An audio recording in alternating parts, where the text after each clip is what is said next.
جب پہلی نظر میری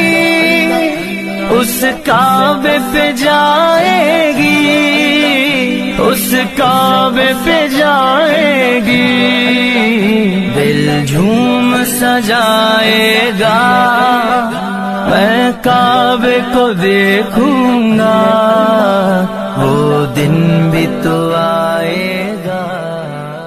کام کر کے مزدور جو پاتے ہیں دام، غور سے دیکھو تو ان میں سب سے سستا ہے امام، کیونکہ نماز نہ پوسٹ پون ہو سکتی ہے، نہ کینسل ہو سکتی ہے، نہ اس کے لیے کوئی ہالیڈے ہے۔ اتنی بڑی ذمہ داری ادا کرنے والا ایک امام ہمارے معاشرے کا، اتنی بڑی قوم کا امام اتنا کمزور ہے، اس لیے ہم پوری کوشش کر رہے ہیں کہ امام محفوظ ہو، اسے اچھی سیلری، اچھی تنخواہ ملے، اس کے لیے ایک مکان رہے، اس کا ایک ہیلتھ کارڈ رہے، اور وہ باوقار ڈگنیفائڈ معاشرے میں زندگی گزار سکے۔ آج ہم لوگ جماعت اہل سنت کرناٹکا کے پلیٹ فارم سے سید تنویر ہاشمی صاحب جو ہمارے صدر محترم ہیں، ان کی قیادت میں علماء اور ذمہ داران اور جماعت اہل سنت کے اسٹیٹ اور بنگلور سٹی برانچ کے ذمہ داروں کے ساتھ ہم نے وقف بورڈ میں وقف افسران سے ملاقات کی۔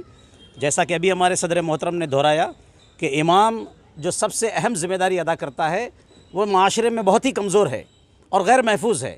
قرآن کریم میں تو اللہ تعالیٰ فرماتا ہے یوم ندعو کل اناس بامامہم، قیامت کے دن بھی اللہ تعالیٰ کی بارگاہ میں امام کی قیادت میں لوگ حاضر ہوں گے۔ تو دنیا میں بھی اس کا مرتبہ عظیم ہے، اللہ تعالیٰ کی بارگاہ میں بھی اس کا مرتبہ عظیم ہے، اور وہ ہماری عبادتوں کا وکیل ہے اللہ تعالیٰ کی بارگاہ میں، مگر آج بڑا غیر محفوظ ہے۔ بہت ہی معمولی اعزازیہ اور تنخواہ کے ساتھ وہ 24 گھنٹے ڈیوٹی انجام دیتا ہے۔ برس کے 12 مہینے میں کوئی مہینہ اس کے لیے چھٹی کا نہیں ہے، ہفتے میں ایک دن بھی اس کے لیے چھٹی کا دن ہے، کیونکہ نماز نہ پوسٹ پون ہو سکتی ہے، نہ کینسل ہو سکتی ہے، نہ اس کے لیے کوئی ہالیڈے ہے۔ اتنی بڑی ذمہ داری ادا کرنے والا ایک امام ہمارے معاشرے کا، اتنی بڑی قوم کا امام اتنا کمزور ہے، اس لیے ہم پوری کوشش کر رہے ہیں کہ امام محفوظ ہو، اسے اچھی سیلری، اچھی تنخواہ ملے، اس کے لیے ایک مکان رہے، اس کا ایک ہیلتھ کارڈ رہے، اور وہ باوقار ڈگنیفائڈ معاشرے میں زندگی گزار سکے۔ کام کر کے مزدور جو پاتے ہیں دام، غور سے دیکھو تو ان میں سب سے سستا ہے امام۔